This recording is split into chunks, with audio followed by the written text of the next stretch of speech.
Did you know that the line at the back of stockings is not just for decoration? In the 1940s and 50s, the line was actually a seam. Stockings used to be knitted flat, and the seam actually holds the stocking together. At What Katie Did, we make stockings with lots of different seam colours, and I'm often asked if colourful seam stockings are period correct to the 1940s and 50s. In fact, contrast seams were introduced by Christian Dior in the early 1950s to match his dresses.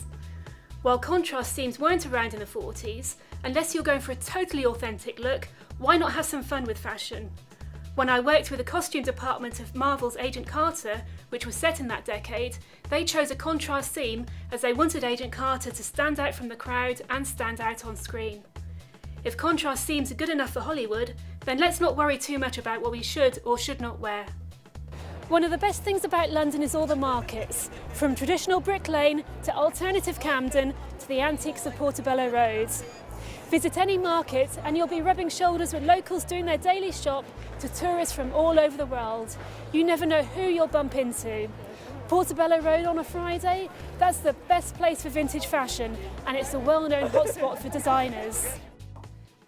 Marilyn Monroe is one of the most iconic women of the 20th century. A talented actress who was also extremely well-read, she's still best known for her alluring sexuality, something she did play up to with the skin-tight clothing she often wore. The biggest collection of her clothing and personal items was recently auctioned in Beverly Hills by Julian's Auctions. In this auction, her famous black cocktail dress from Some Like It Hot sold for $460,000, while the risque nude illusion gown she wore to sing Happy Birthday to President Kennedy went for an astounding $4.8 million. It's well known that she was having an affair with JFK at the time, which would have greatly added to its value. Also being auctioned were personal letters and notes. I asked Marilyn expert Susie Kennedy if she felt that selling Marilyn's letters, which included letters to her psychiatrist, was just a little too personal. Susie told me that she disagreed, and that as many people see Marilyn as simply a blonde bombshell, these letters tell us about the real Marilyn, the woman behind the icon. From designer to high street, vintage to boho, London street fashion is what sets it aside from other fashion capitals, Milan, New York and Paris. I've got David here, who's worked in both Milan and Paris, and now he works in London. Thank you for joining me today, David. Thank you, Katie. How long have you lived in London? I've been here for 4 years now. Bakelite jewellery was so popular in the 1930s and 1940s. It was developed by a Dr. Bakeland in the early 20th century and quickly became used for things like telephones, jewellery and also children's toys. Now jewellery is of the most importance to me, so you might be interested to know that it could be found in places like Woolworths, but also high-end boutiques like Chanel, even though it was originally designed to be a very cheap substance.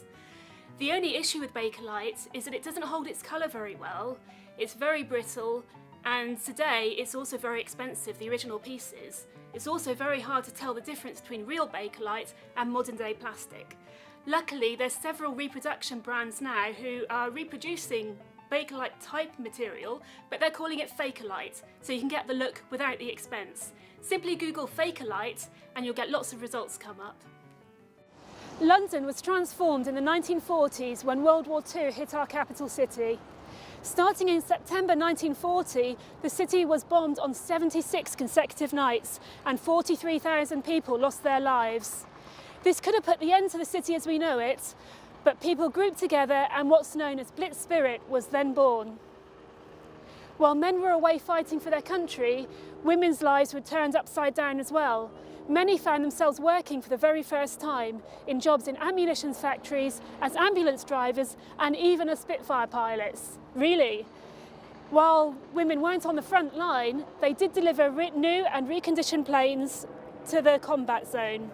By 1941, there were 146 female pilots in the ATA, something which would have been unheard of prior to World War II. On a lighter note, women became ingenious when it comes to glamour and fashion. Makeup was in very short supply, so beetroot juice became lipstick and boot polish doubled as mascara. Those stories you hear about women drawing lines at the back of their legs to mimic stockings, they're all true. Clothing was also strictly rationed, so women used woolly blankets to become thick warm coats, and parachute silk became lingerie. Make do and mend indeed.